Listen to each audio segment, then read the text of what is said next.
I'm so sorry. Stop.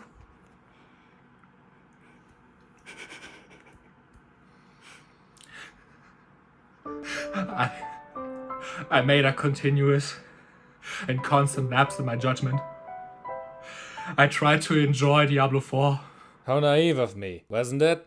Diablo 4 looked so promising pre-launch. They had so many previews and events talking about the game, its content, its features, and how much it's going to offer. And by now, we already entered Season 2 of the game. So it must be good, right?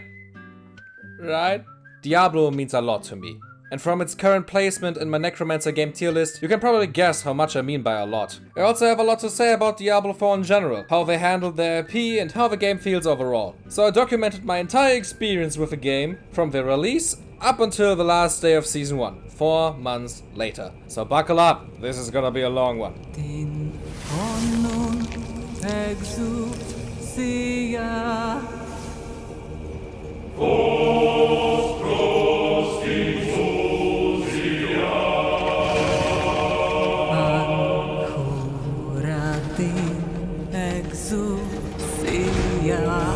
Let's start with the additions of the game. And I know I already talked about this in the other video, but I'm still pissed about it. There were multiple versions of the game available for purchase. You had to pre-order one to play the beta a week early, and getting the most expensive one for $100 allowed you to play the game a few days early. Yay! I love paying 30 flippin' dollars extra to play a game a few days early. Especially when I also get all of this extra stuff for games that I do not play. Seriously, anyone who bought this overpriced, unethical, underwhelming piece of garbage deserves to go to a corner and think about the brain-dead life decisions that led them up to this moment as a complete and utter failure of a human being. So I obviously bought the most expensive version to play the game the second it released. The beginning of the game is the exact same as the open beta. Cool cutscene at the start, class select, we obviously pick the best class in the game. I think at this point I would betray my audience if I did pick anything else than the class that's basically responsible for my channel to get traction. Choose a character's hair, skin color and tattoos and move on through the same beginning from the beta. And I do have to say, I kinda think it's pretty sad how limited the character creation is. All of the currently 5 classes have very distinct body types and are very easy to identify because of it. But I still think it would be cool to not only have this one type of lanky necromancer, I also want to have like a buff necromancer or one with a dad bod. I know, in the grand scheme of things, this is super unnecessary, especially considering you won't see most of your character for your playthrough anyways, and them also making up like a small dot in the center of your screen. But I like to customize my characters, okay? To not make the next part of the video all that repetitive due to us already having talked about the entirety of Act 1 in a previous video, I'm gonna skip over most of it. That is too fast. I think we skipped over a bit too much here. I'm already at level 40 over here. Okay, let's go back to the beginning and... there! We help out the village, get knocked out, get injected with Lilith's blood, resulting in us being able to see memories of Lilith when we touch these blood petals. She leaves everywhere. Escape, find some old dude. He tells us where to go, we go to the big city, we get told to pursue Lilith, find new friends, mother of one of them turns crazy because of Lilith, we kill mom, friend very sad, meet a wolf with the sexiest voice in existence and continue after Lilith, we need help to continue after Lilith, talk to Sky Daddy big mad and won't help, we get access anyway, she's already gone, one of her children was killed by Sky Daddy, friend is even sadder now, Act 1 the end. I hope you got all of that. Ha! We haven't even skipped over any other story content. I actually just was level 41 after the first act. And you don't even level that fast. I just did like side quests and dungeons for 14 hours straight. I have problems in games to continue the story without completing most of the side stuff first. But okay, everything level scales with you anyway, so it doesn't really matter. What I can do though, is show you my sick cool build before continuing the story. The skill tree in the game is relatively simple. Not as complex as Diablo 2, and not even remotely comparable to something like Path of Exile, but it's also not as simple as Diablo 3. It is sectioned into clusters, with multiple active and passive skills. Once you have spent enough points on one cluster, you can go to the next. Generally, you will take one active skill out of each cluster, then you can take the first enhancement skill and choose between two different ones for a second upgrade. You can upgrade the main active skill up to level 5, or save your points for passive nodes that go up to 3. And then you continue this until you reach the bottom of a tree, where you get an extra strong passive. You should be able to reach the end of a skill tree around level 34, or maybe even earlier if you do the side content, because the game uses a world reward system that can give you skill points for filling up this meter by doing dungeons, side quests, or a few other things you can do on the side, which was a really engaging way for your first time in the game to explore the map and actually getting rewarded for it. Problem being, on your first time, because these things are character specific. Yes, they wanted you to do this checklist of things with every new character, every time. Luckily, they fixed this bullshit in the first season, because I do not know who in the development team ever came to the conclusion that people would like to redo this bullshit every few months. It was definitely nobody that actually plays video games themselves. And no, it also is not an optional activity. You are gaining a massive amount of bonus skill points and even maximum health potion increases through this. This was mandatory. But let's get back to the skill tree for now. Once you reach the bottom, you still have until level 50, so at least like 20 more skill points to earn, which you can place freely into the tree. Also, do not worry about getting a skill you may not like. You can respec at any time.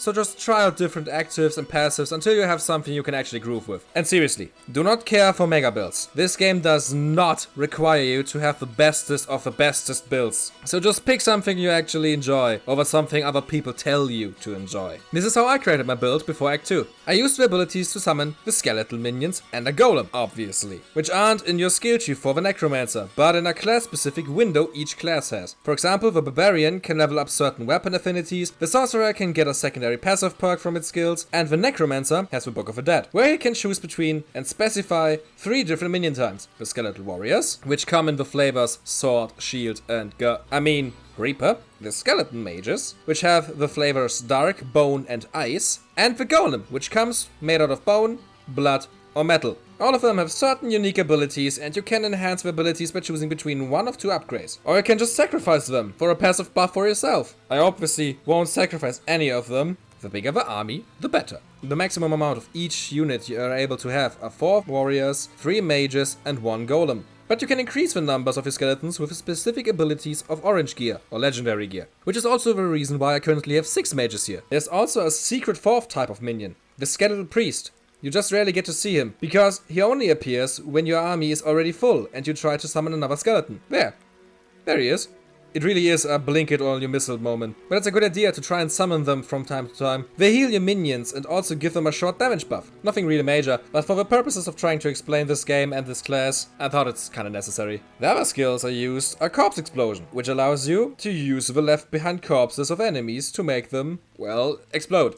The ultimate Bone Storm, which summons a damaging tornado of bones around us. Reap, which summons a massive scythe we can slice enemies with and generates mana. And Blood Surge, which summons a massive explosion around myself this time, while also costing mana. As you can see, I have a pretty colorful skill bar at the moment, and the colors are important. The blue means minion skills, the green corpse, the grayish brown means bone skills, the purple dark, and the red blood skills. It is advised to specialize on a few rather than many different types, to focus your passives on a specific element, and I'm going to change my lineup a lot over time, especially with later orange gear that also incentivizes specializations. But for now, these are the skills I enjoy using the most. I know this was a lot of information at once, with me trying to explain the skill tree in the game, but believe me when I say that this game is really easy to get into. It is not just a joke that this game was designed for dads. It is really simple, and basically allows no failure. But I think it's deep enough to allow a fair amount of customization with different specializations for different people. It is genuinely one of the most enjoyable parts for me in this game,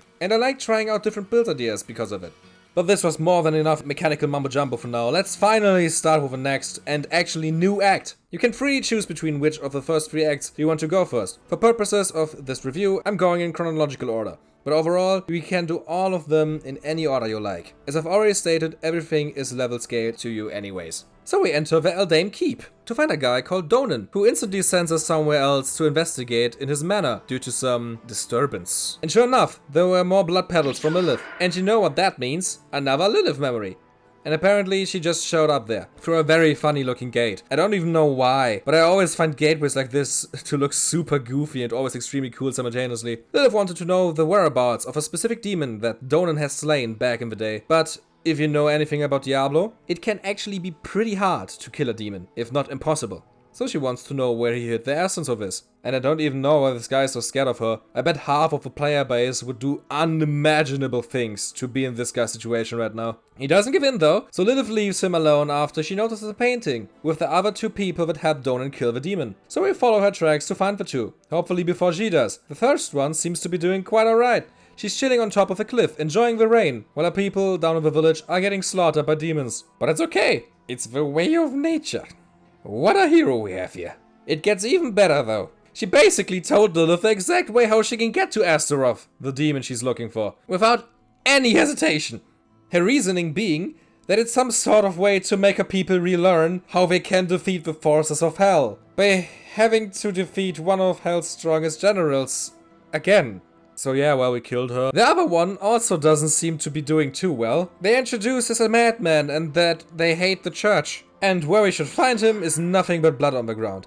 Lovely. But luckily his wolf seems to be here and wants us to follow him. And we really are always just a few minutes too late, aren't we? Respect, he can even still talk. But good for us, because he knows where she went next. Time for our next stop in this demon mummy scavenger hunt. And she even left a trail of breadcrumbs for us to follow her. The breadcrumbs in this case just being blood. And what do we find on the end of the trail? The birth of a massive bloodhound that got away before we were able to finish it off. And Lilith also seems to already have something in mind with a new pet. Some tender meat. Oh nice. I'm almost done for some KFC chicken tenders. Oh, she's talking about humans. That makes more sense.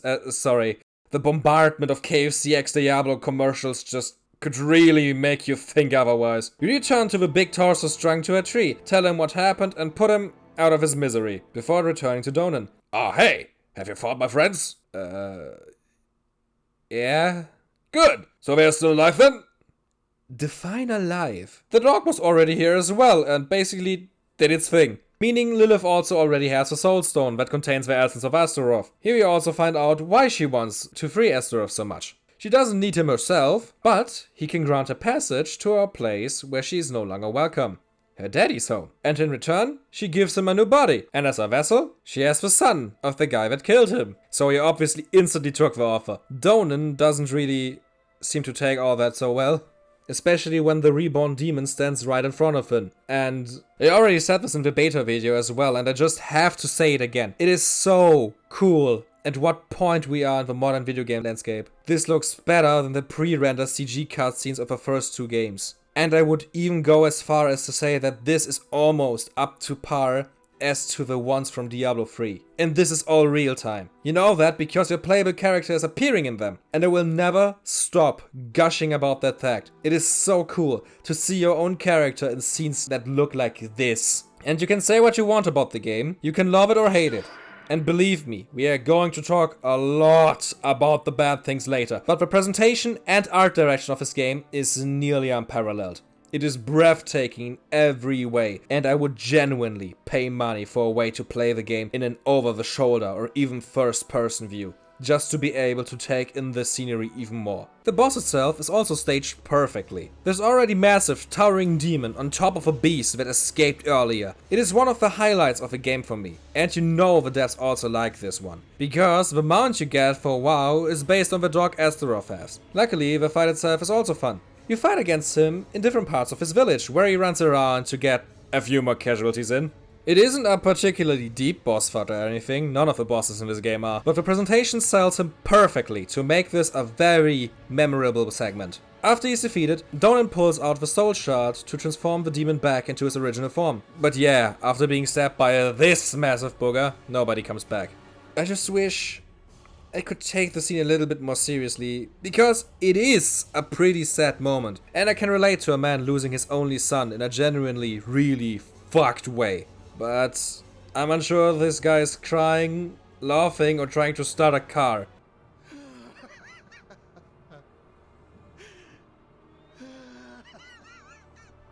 That was basically Act 2. It felt quite a little bit shorter than the first one, less brainless walking and more stuff happening. If every act is like this, I'm more than happy with the game's campaign. So let's just instantly continue with Act 3. We just have to get there first. And it's a really, really long walk.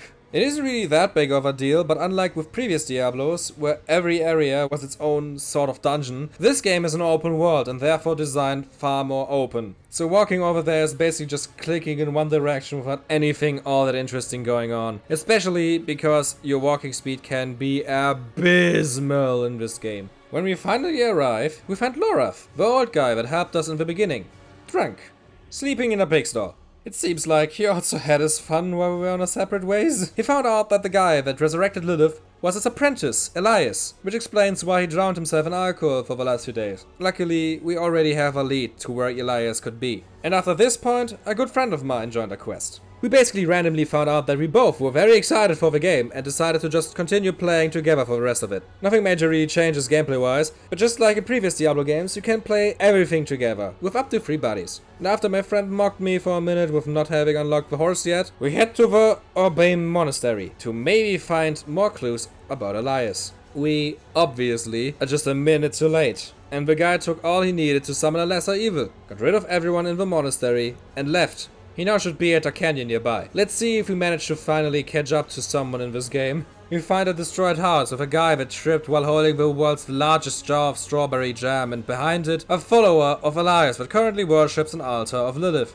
The guy doesn't really seem to like being interrupted while praying to the one and only Dommy Mommy and starts attacking us. Understandable, we'd do the same. So we return the favor until he doesn't attack us anymore. Lorath tells us that he might have found another clue to Elias' whereabouts, and for that he just has to gut one of the demons that attacked us, because they require human sacrifices. And thankfully the one he chose to open up didn't already digest his last meal, and we find the next clue. And yeah, this goes on for a bit more, going into different directions to find clues about Elias and what he plans to do. And I don't want to rewatch the hour or so that this section took, so I'm just gonna skip to the next interesting thing that happened. So after we finally got a lead, we meet Lorath at the Temple of Mount Kivo, where we need to gain the blessing of the primevals to enter. So Baal, Diablo, and Mephisto. Which was actually a lot easier than expected. Yeah, we went down for a second, but we gained the blessings pretty easily, except for the Mephistos. When we try to get it, a portal opens and we meet the wolf from the beginning of the game again, who reveals to be Mephisto himself. But why would a greater evil like him be helping us? Well,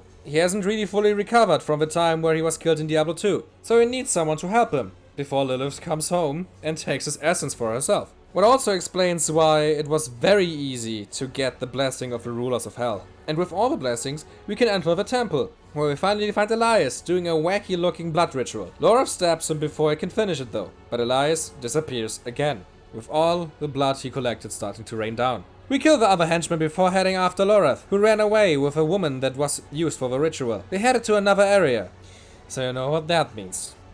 After meeting up with them, Lorath told us about the great sorcerer behind the sandstorm. We need a guide to travel through it, and the only guy who is stupid enough to not turn us down is this senile old guy. The desert itself was okay. Nothing special, just a slow walk through a sandstormy area while defending the guide and his camel from attacks. But it was worth it. Now this is an interesting looking place.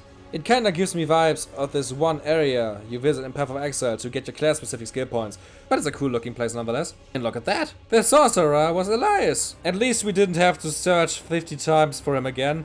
And after swiftly defeating him, he just dies? Huh.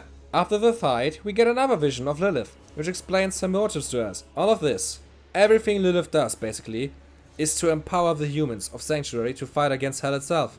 She does so in a pretty radical way, by filtering out the strongs from the weak, in ways we could perfectly observe already. It also turns out that Elias isn't dead, and we have to fight him again, but this time with a buddy. But it isn't harder in the slightest, so we just defeat him a second time, and he disappears again.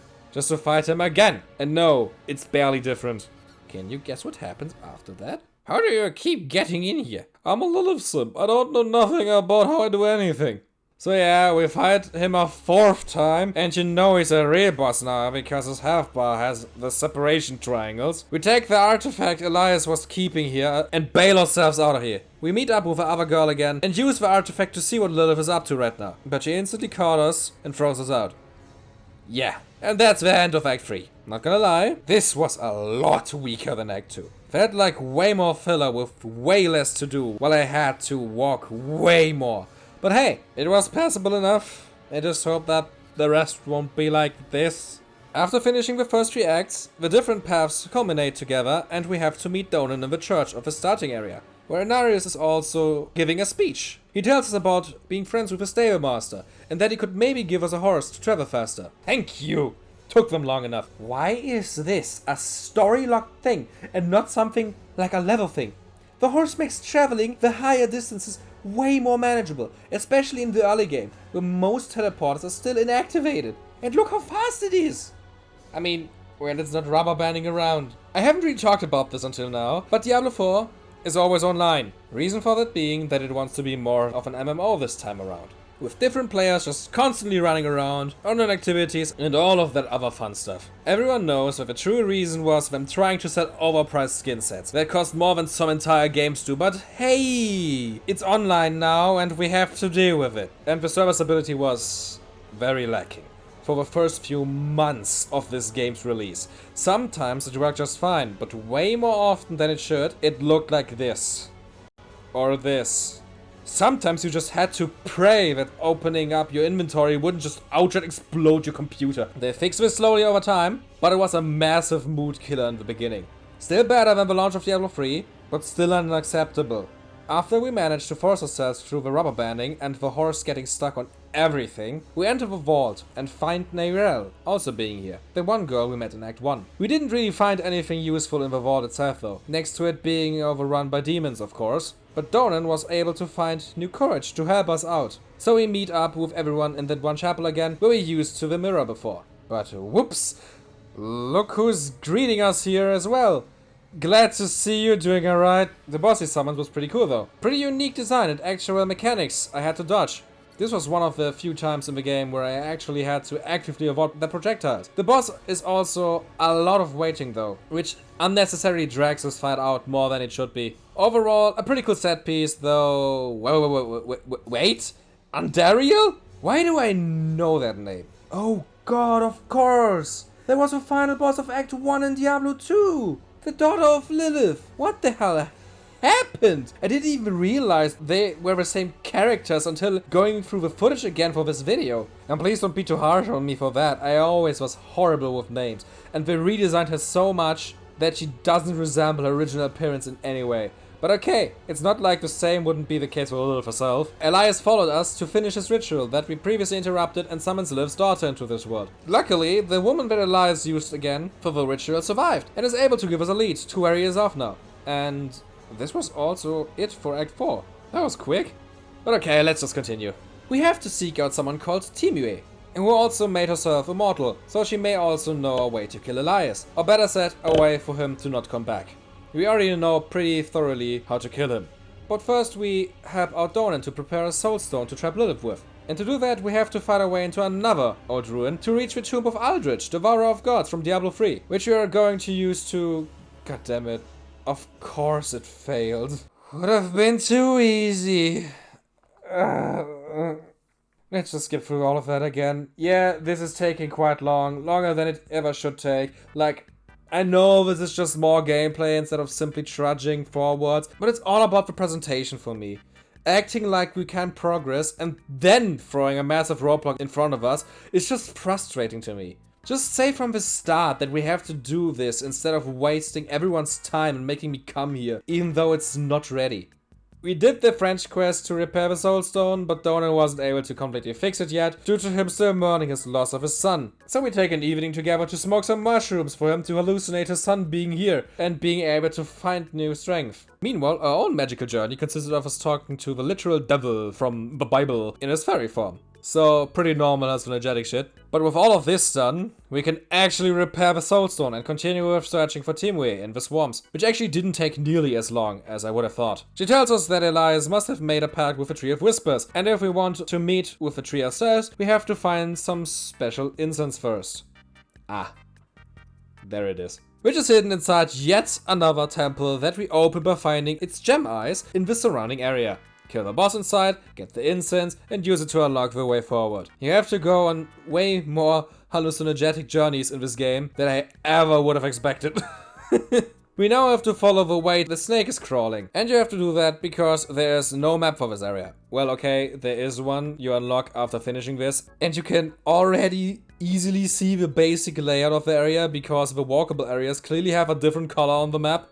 But let's just pretend you can't see anything and 100% have to follow the big danger noodle. Seems like we've reached the end. The snake is wounded here?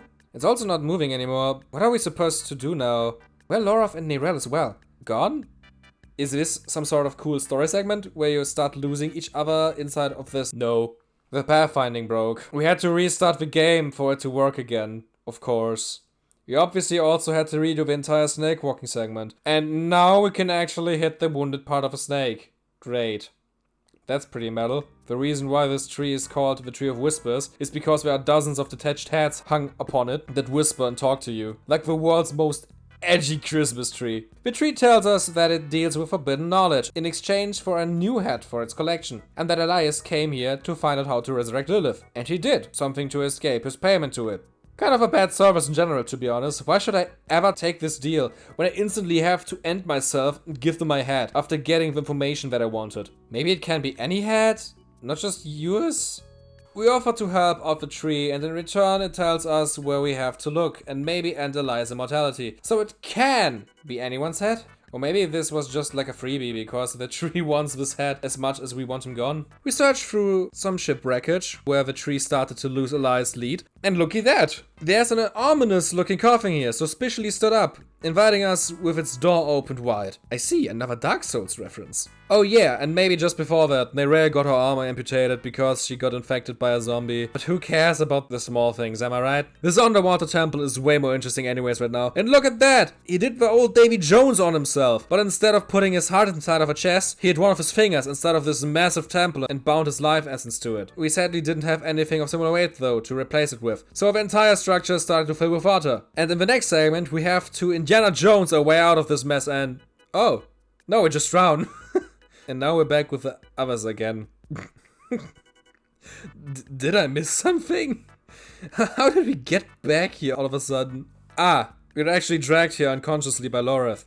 The game just had a horrible transition and started with us already standing here instead of standing up ourselves. But let's not linger on this for too long and just burn the thing out to tie Elias' body back to the real world. And with all of that done, we can once again confront Elias and finally, actually, he escapes mid-fight because he was smart enough to tell him about him not being immortal anymore.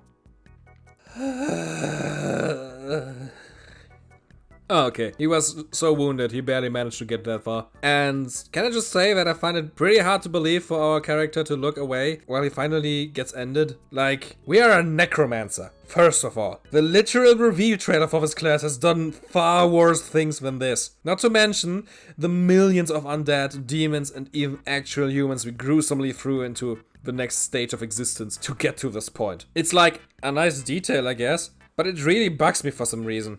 Ha!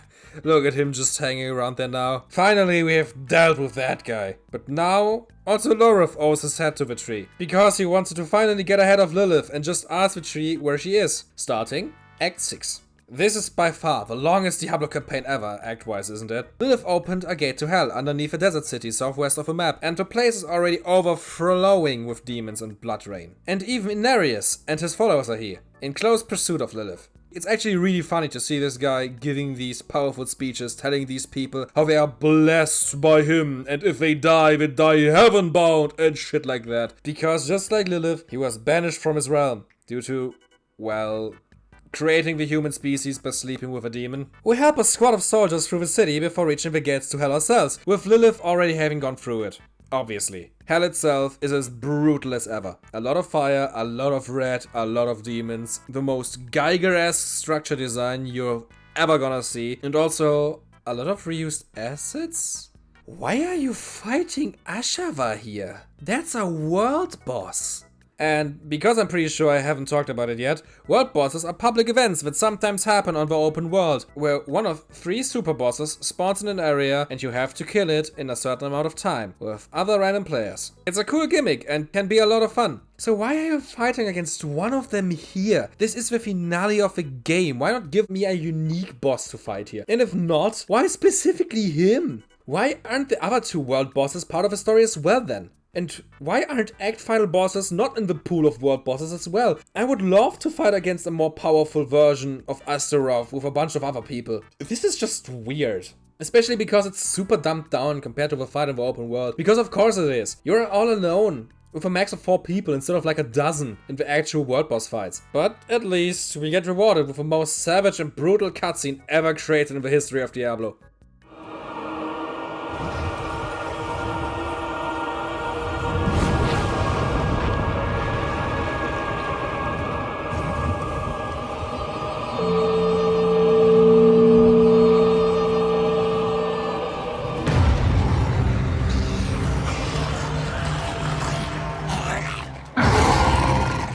I would legit go as far as to say this is one of the best CG cutscenes ever created for a video game. It is so sick. It is no wonder they showed this specific cutscene in particular for promotion purposes.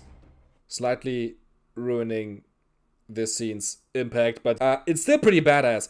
There's luckily is a second part of this cutscene that they didn't show off before, where we can see Inarius and Lilith fighting against each other.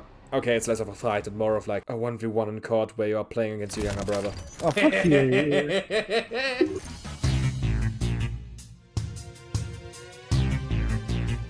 Astaroth also keeps his promise to her and opens up a safe passageway for Lilith to reach Mephisto. So we obviously pursue her. Oh no. She traps us inside of our own mind first. But luckily not really for that long. Mephisto helps us out again. The guy is getting more and more desperate now, considering how dire the situation is getting for him. Sadly, when we return to the others, Donan got fatally wounded and he's laying next to Loreth, who's watching over him. Where we have to hurry with Neyrelle to reach Mephisto before Lilith does. Which luckily wasn't that hard, thanks to him opening a shortcut directly to his essence. But what he didn't expect was us using our fixed soul stone on him instead of Lilith and trapping him to prevent him from ever returning. Neyrelle leaves through a portal and we stay behind to finish off Lilith and end the story. And what a badass fight. You can definitely tell how mad Lilith is at you, with how she attacks you more ferociously than any other boss before her. But that's not all. Killing Lilith, creator of Sanctuary, reveals her true form, the Daughter of Hatred, where she resembles Mephisto way more closely than she ever did before. And this phase can also be a tad bit more challenging, not because of her attacks directly, but because her attacks start to destroy the arena, which insta-kills you. Anyone who knows me knows how much I hate one-shot bullshit in games. But luckily I wasn't alone and was able to just continue after being revived. Killing her grants us the ring, Mother's Embrace. Probably the first unique item anyone is going to encounter in the playthrough. The difference between legendary and unique items simply being that any orange item can have most legendary abilities. And unique items, well, are unique in what ability they have. But the ability is not why I'm talking about this ring. It's the extra flavor text, which was written by Elias himself. Every time, every scroll, every book in this temple produces the same answer. The only being willing to stand against the eternal conflict, against the prime evils, was Lilith. And I think that's kind of beautiful.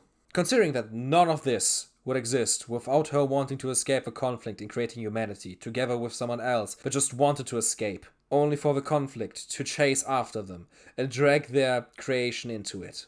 And with that, we have beaten Diablo 4. We meet with Loreth again to bury our recently fallen friend, but Neyrelle isn't with us. All she left is a letter, because, well, she basically was corrupted by Mephisto. Yeah, she's talking like she is trying to prepare for a fight against the return of the prime evils, but you cannot fool me.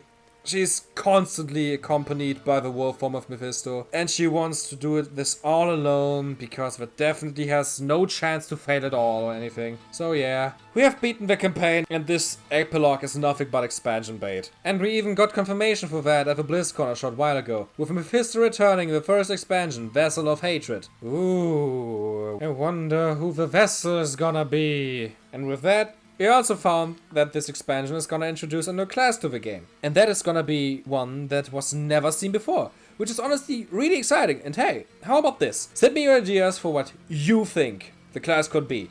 Write it in the comments, in the link community post, or tag me on Twitter or something. If enough people provide ideas, I'm gonna take the most interesting ones and make a follow-up video discussing them, how likely I find them, and also designing how they could look. I really liked the campaign overall. It had its lows, but the highs were really massive. I got a lot out of its story and world, and I also really enjoyed the gameplay. But we are only at level 50 now. The max level is 100. And like every Diablo veteran knows, with beating the campaign, you only have beaten the tutorial. It is time for the main event. Let's start the endgame! Wait, that's it?! This is the part of the video where I'm going to complain a lot. We are done with the story and all of that is left now is talking about the endgame and starting from scratch once Season 1 launches. Which from this point in the recording is almost a whole month away still. So buckle up even harder now, because there's gonna be a cut back on funny editing and everything to focus more on me rambling about everything I liked and heavily disliked with this experience. This also means that I won't be sad if you put this video on your second monitor or anything, or doing something else, if you haven't done that already. The fun part is over. This is for the people that stuck around after they have already beaten the game. This is also the part where I demand any specific, maybe slightly balding streamers that might decide to react to this video to take over for me for the entertainment. Come on, dance for me while I'm talking. Come on, come on. This was not a suggestion. You want to keep your audience entertained as well, don't you? So, you have beaten the campaign. What's new? First of all, there's a new dungeon, the Cathedral of Light. Beat it and you unlock World Tier 3. Nightmare, where enemies scale above level 50, everything is tankier, does more damage, but also drops more and better loot. There's also a new tier of gear, Sacred, which you can recognize with this glowing rim it has on top. Returning to the Tree of Whispers unlocks the Whispers of the Dead. Random overworld challenges you can complete to get XP and loot rewards. You obviously can complete any still not completed side quests and dungeons on the map, which in turn also level up your area renown. Maybe you also want to collect all of the little statues on the map. Or maybe you want to complete the map in general. Do the strongholds. Basically a lot of completionist bullshit. But what about the real meat of the game? The game obviously has to have an endgame dungeon farm system, and it has. After reaching World Tier 3, you sometimes get nightmare sigils that transform a specific dungeon on the world map into a nightmare one, with specific affixes and a raised level, depending on the sigil you used. Beating one of these gives you better loot, more experience, and also spawns one of these, which you can use to upgrade your glyphs. What are glyphs? An extra passive ability you can slot into your new Paragon board that you unlock after reaching level 50. Next to your gear, which is your main form of progression in the endgame, it's a vast board with passive abilities that are connected by small stat upgrades. Every quarter level, after 50, you receive a Paragon point, which you place into the board to build paths to the abilities you want. There are multiple epic passives that are surrounded by rare ones, and one legendary passive per board that can vastly improve your build. There's also always one glyph slot on the board where you can slot in one of your aforementioned glyphs. To activate 1, their passive ability, and 2, their secondary effect that affects nodes surrounding the glyph. Leveling up these glyphs also increases their effectiveness, and after a certain point also increases their effective range. By the way, maybe you noticed me mentioning there are only one legendary passive per board. Because yes, when you reach the end of a board, you can attach a new one, further increasing your stats and giving you sometimes ridiculous new abilities and buffs. And that's basically the endgame. After you have done everything on the overworld that you want to do, where I recommend to at least do enough to complete your renown in each area, because of the extra skill points and healing potion slots, the main thing you're gonna do is nightmare dungeons to level up. Strengthen your glyphs and occasionally maybe do side activities on the map to get something from the Tree of Whispers. There are technically also Hell Tides now, which are occasionally appearing areas with stronger enemies that drop a new resource you can use to open a specific type of chest with a higher chance for better loot, and also PvP areas where you kill enemies for yet another specific resource you have to bring to these spots that are marked on the map to actually save them for yourself. But I don't really care for them, and I have not met a single other player in the PvP areas, so I'm not gonna spend any more time on them. It probably just sounded like you actually have quite a lot of things to do in the game, didn't it? Well, I bet that you can guess by my previous reaction.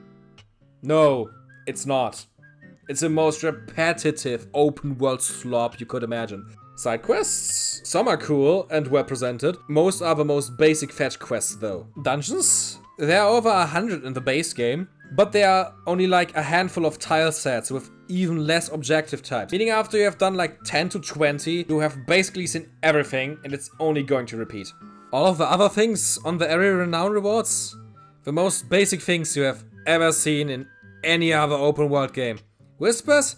The most basic do X amount of Y daily quests. And even the nightmare dungeons, while fun, also get so brutally repetitive after a while, because you are only doing the same thing over and over and over and over again to level up yourself and your glyphs in an insultingly slow pace. I did this for a few days, reaching level 57 before stopping completely. To say the endgame experience was disappointing is an understatement.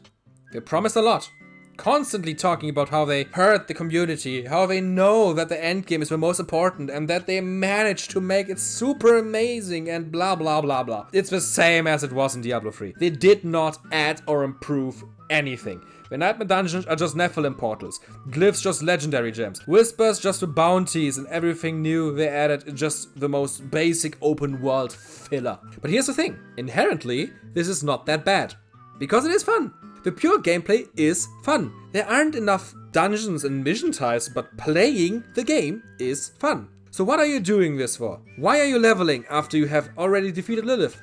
Well, after reaching level 70, there's another dungeon. Go through it and defeat a buffed up version of Elias, because we haven't fought him enough times already to unlock World Tier 4. And what do you do there? The same shit as before, but the enemies are even stronger, and there's also a new gear tier that's even betterer. And after reaching level 100, there's one final dungeon where you fight against Uber Lilith, and that's it. You can claim that I just want constant rewards because I have TikTok brain rot or something, but I think this is not enough. It takes ages to reach a high enough level to even do these dungeons, with nothing but the same repetitive bullshit in between, to, as a reward, do the same thing all over again. What even is this? Why not have more dungeons, with smaller level jumps, all of them with unique themes and a unique boss fight to conquer as a reward for reaching in the higher levels? Why not have specific armor pieces that you can only get by doing a specific dungeon with a small chance to drop that gear to reward the players that love to wear the coolest shit in endgame? Why not offer anything else to spice up the climb to the top that so many other games are already doing way better? Because that wasn't their priority. Their priority was to deliver a cool campaign for the casuals and the slowest endgame possible in the hopes to get a core player base with the biggest sunk cost fallacy imaginable. But why would this game need to employ free-to-play game strategies to psychologically condition their players into playing the game over a long span of time? It's not like the game has... Oh no. Here we have it. The reason you do not get cool exclusive gear rewards from dungeons, and also the reason the game is always online. The real money skin shop, where a single skin for a single class costs more than the skins in that leaked Anthem screenshot from back in the day that made everyone lose their shit, or where a single piece of horse armor costs more than most games that are currently on my Necromancer games tier list. We truly have come so far since the Bethesda days, but I mean, that's fully understandable. Nobody would buy these skins if you could just unlock cool rewards from playing the game. And if the game wouldn't force a constant internet connection, it would be way too easy to cheat yourself a cool armor that they want you to buy. I bet the first guy who ever reached level 100 on hardcore, where you have permadeath, also loves that decision. And here's the thing, I do not mind microtransactions. Most games that have them use them to financially support the game for many years to come. Like Warframe, or even something like League of Legends. And that's fair, those are free-to-play games. They have to make money somehow. Diablo is $70 to $100 though. Granted, they are also using it to finance the constant updates and also the seasons, but come on! These prices are a complete joke. Especially because, of course, the seasons all have battle passes as well. It's just so, again, frustrating. Before release, they also made the promise that the purchasable skins won't look better than the already in-game ones. Which is true, the ones you can unlock by just playing all are also as gorgeous as it gets. They definitely aren't as unique as the ones that you can pay for though, and if you just jump forward on the timeline for a second to take a short glimpse of the battle pass, you also don't have any skins with auras like these, or ones that change how your stats look. So yeah, you can definitely tell which ones are paid for and which aren't. It feels like an insult to the player, but every bad decision this game has, everything that feels like it could have been a lot better, all leads back to this game being forced to not focus on making the best game possible, but to allow Mr. Epstein's book to buy his 20th yacht. And we haven't even reached Season 1 yet. Next to the short glimpse at the Battle Pass, all of this was before any of the seasonal content was even live. And a few weeks after me stopping to play, it was finally time to jump back into the game to check out the new stuff. The promise that each season is gonna offer new stuff right from the get-go, and we know how much you can trust the words by now. So how different is Season 1? Well, it definitely didn't lie about the new stuff being there right from the start. To shortly explain how seasons in Diablo and many other RPGs work, you start a new character from scratch, losing all your account-wide progress and playing through the game again, with the ability to skip the story and starting in the endgame at level 1. Luckily, they slightly tweaked this before release, and changing this to you still keeping some of your map collectibles. Having to relocate all of the little statues and opening up the map would have driven me insane by Season 2. But that's not all they changed before Season 1. There was a very controversial patch. Why was it controversial? They made everything slower. No, I'm being serious. Number 1, everything is worse. Number 2, everything is harder. Number 3, everything you were doing, now you have to work harder to do it again.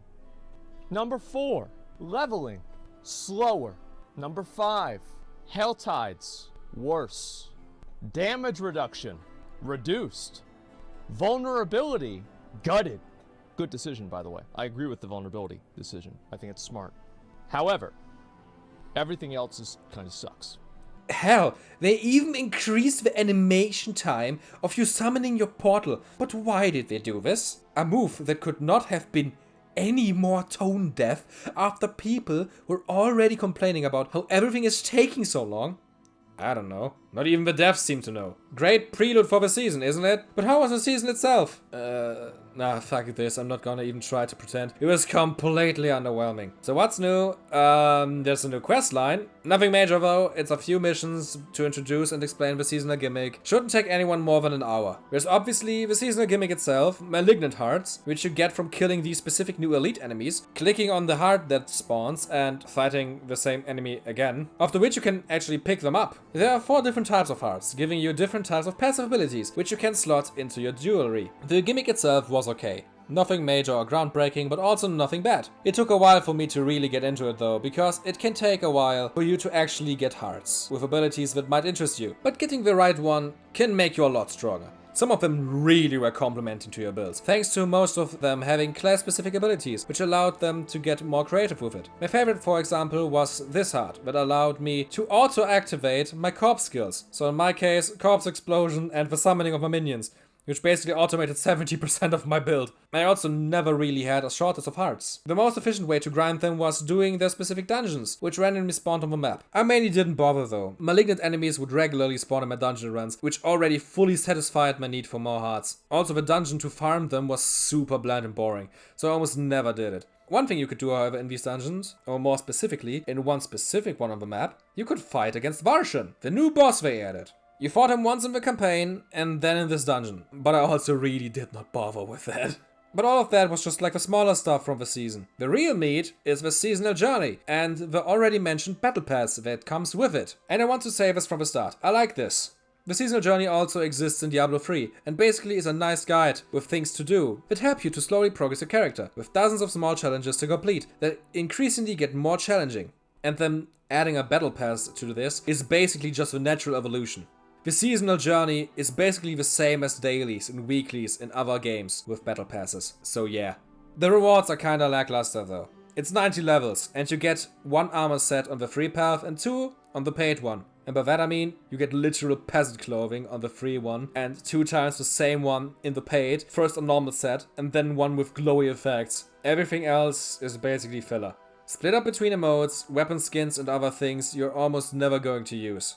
The armor sets also don't look different for each class. It's the same one for everything. At least the battle pass is account-wide this time, unlike how it works in Diablo Immortal. Oh, one thing though. When you bought the higher tier edition of Diablo 4, you got a token to unlock the battle pass. But not only the first one, you could use it on any. So if you didn't like season 1, you could technically save it and use it for a later one. But of course there had to be a catch. They used dark patterns for this, which in this case meant if you accidentally pressed the big glowing button to use your token for the battle pass, you would instantly use it. No are you sure pop-up window or anything. Thank you, Blizzard. Thanks for using 2003 scamming tactics. Like seriously, how desperate can you be? Did you get sued again over your employees stealing breast milk again? One thing I definitely have to say though, is that I don't know any other game with such an easy battle pass progression. Oh my god, it was quick. You, for one, level it by doing the seasonal challenges, to slowly progress the tiers and get battle pass XP. But you also level this by simply gaining experience points in game. Which means it isn't uncommon to grind some dungeons, complete some seasonal challenges on the side and instantly level up like 3 to 4 tiers at once. Which resulted in me reaching the end of the battle pass before even reaching level 70 on my new character. I did not even get close to reaching the end of the seasonal journey. I was actually kinda surprised. There also aren't any prestige tiers, so you really are just done with the game after this point. And I have to admit, this was the case for me. I stopped playing after reaching level 70, which was like just a month into the 3-month-long season. The game just still had all of the same issues, so I just did not have any motivation to continue playing after not unlocking any more rewards for doing so. Oh, but wait, there was one more thing I forgot to mention in the seasonal journey. The Smoldering Ashes. A pretty cool account-wide boost system we knew about a long time before the game released. After reaching certain free battle pass tiers, you get a Smoldering Ash, which you can use to boost certain stats, like drop chances for strong malignant hearts, elixir duration, or even XP boosts, which they deliberately included to make it easier to level up secondary characters. They also wanted to prevent any form of pay for power, because even though the ashes are in the free tiers, you could technically spend real money to instantly level up in the battle pass, because of course you can, and to circumvent that, you also need a seasonal character with a high enough level.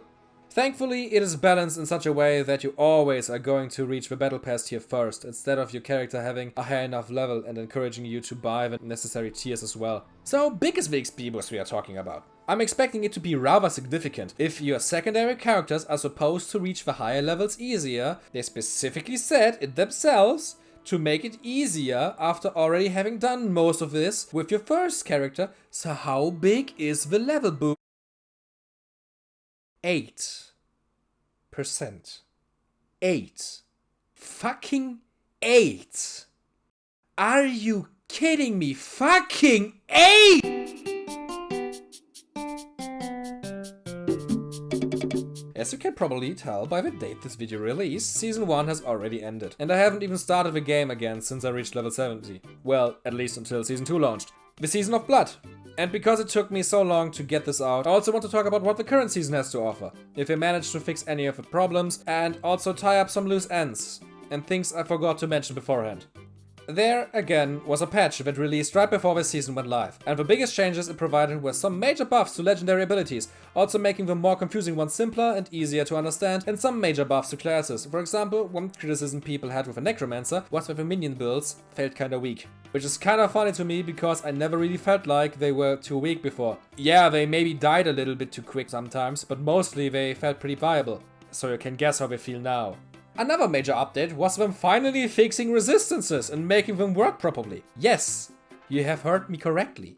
Your elemental damage resistances did not work correctly for the first 4 months of this game's public release. On an entirely unrelated note, did you know that the main reason the developers cited for us not having unlimited stash tabs was that the game is coded in such a way that every time a player loads into your game, meaning any player that enters your screen, the game also has to load all of the inventory and stash inventory, which would basically make your game explode if there wouldn't be a limit. So why again did we start accepting paying $70 for these games? And look, I can imagine pretty well how these unique coding errors happened. It's Saturday, around 10 PM, somewhere inside of an office inside Blizzard. And the guy who has to code the systems for how the game loads and other player items and the resistances is on the 17th hour straight with no breaks. He hasn't seen his family in a month, but he has 1 day off tomorrow. All he has to do now, before he can have this first day off ever since we started developing Diablo 4, is finishing his code. So with the power of probably 6 liters of coffee, he finishes his code and checks out for the day. When he comes back on Monday, feeling a little bit better thanks to seeing his worrying family again, he notices the major issues in his code. The resistances don't work in the slightest, and his code for the item loading of other players doesn't make any sense. So he asks his boss if he can maybe take some time to fix those issues, to fix them before they bite them in the ass later. Nope, he has to work on programming the shop now.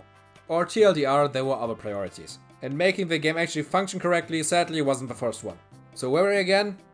Ah yeah, Season 2. The seasonal journey is basically unchanged. Multiple tiers to complete, 90 tier battle pass as well, filled with junk that I'm not gonna use, but to be fair, there's a new thing that you can get. Your town portals, and they generally look really cool. And the second version of this season's skin gives you the bloody footprints I already mentioned a while ago. Oh, and look at that, we even increased the XP boost you get from the ashes to 20%. Still too low in my opinion, but this is a lot better than fucking 8.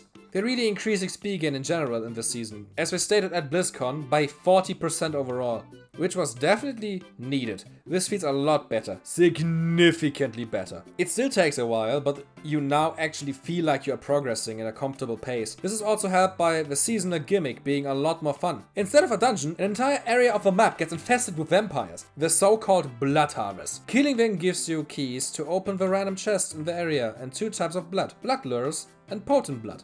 Blood lures get used during the Helltide to do most of the activities in it, like summoning elite enemies, opening up fountains for more potent blood, or activating the 3 altars in the middle of the area to spawn a massive wave of enemies at once for even massiver amounts of loot after killing all of them. This event is so much more fun than the Malignant dungeons of Season 1. The harvest goes on for an hour and bombards you with massive amounts of enemies and activities you can fulfill during that time. Because the harvest area is also filled with a bunch of whisper activities that you basically fulfill on the side, leading to you getting even more loot and XP. You also interact way more with other random players here, due to it being an event that happens in the shared overworld. So you can help each other out, with, for example, sharing the blood lures between multiple people to summon the enemy waves. And what do you do with potent blood, I hear you ask in your seat watching the video? Why can I hear you? Simple. I live in your walls. Potent blood is your new currency to unlock the seasonal abilities. Instead of having a new type of gem you can slot into your jewelry, you have an entirely new menu where you can slot up to 5 new passive abilities into. And you use the potent blood to unlock and upgrade them up to level 3. But you can't just use all of these abilities without nothing, you have to engrave your gear with one of 3 vampire pacts, another new resource you get from literally everything. Every vampire ability has its own requirement and pacts, but after just a little bit of playing, you're going to drown in potent blood and pacts, so I basically always have all the abilities that I want activated. Sadly, none of them are class specific this time. All of them are basic and can be used by any class, but they are still fun and definitely enhance your build. But, and this is a very big but, they removed Malignant Hearts, because for whatever reason seasonal gimmicks get removed after a season ends. And I get it, they don't want to bloat the game with dozens upon dozens of different systems that are going to do nothing but confuse new and returning players after enough seasons happened, but still, both systems of Season 1 and 2 would have easily been able to work together, because they basically do not overlap. And I can't have my auto-summoning of minions and corpse explosion anymore. Or can I? Because the fanbase actually was so vocal about them not liking the removal of systems after a few months that the devs actually caved in and wanted to compromise. We still won't get the systems back, but the fan-favorite abilities, one per class, were brought back as unique rings that you can get by refighting Varshan, the new boss from Season 1. But now resides in a new dungeon next to the Tree of Whispers. And not gonna lie, I like that compromise. It keeps the game from getting bloated with too many systems while still keeping the most popular abilities. I think you're able to tell that I like Season 2 a lot more. It fixed a few of the most glaring issues the game had, that resulted in me losing my interest in it way sooner than I wanted it to. However, there still are a lot of issues left that they just have to tackle in the future. Season 2 definitely restored a lot of lost hope though, with them showing a willingness to improve and change the product for the better. Even then, the game still needs more things to do. The leveling experience is better, but after level 50 you still basically have nothing to work towards between the level 70 World Tier 3 and level 100 World Tier 4 dungeon. Granted, the Varshan rematch in the World Tier 4 is at least level 80, so you have one new thing you can grind now, between level 70 and 100. There's one other thing they added in Season 2 though, that I haven't experienced myself yet, because you need to be level 100 for it. I'm currently only level 74 at the time of writing this, which just for the record took me like only half the amount of time it took me last time.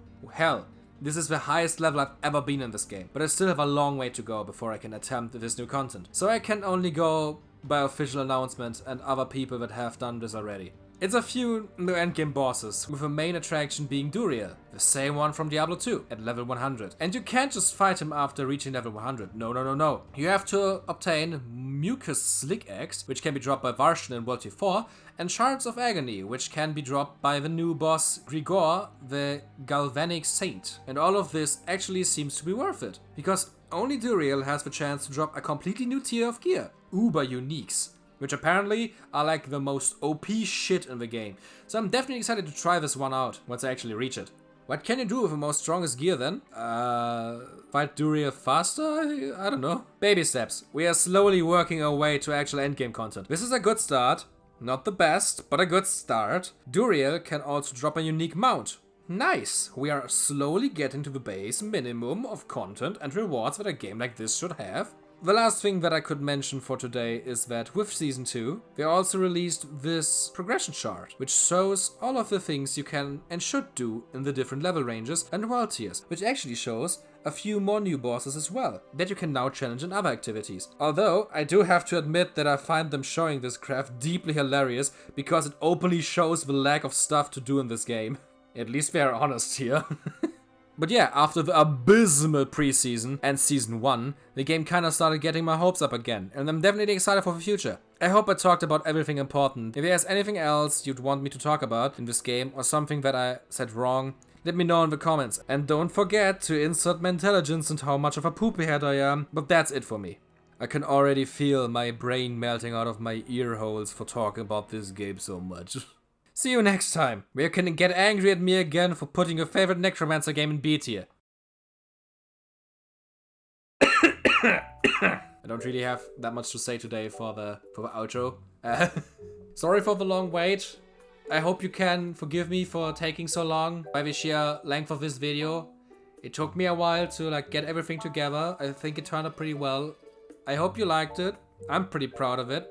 I hope you like the video structure as well, because it's very, let's say, scatterbrain, because it's literally just like me playing the game and then just talking about the things in the chronological order of how I actually thought about them in game. So if I only mentioned something pretty late, it was because I only really started thinking about it pretty late. But yeah, I'm gonna stop now. Hope you like the speed painting of the thumbnail of the video. I think I'm just gonna lose my entire voice. My throat is hurting.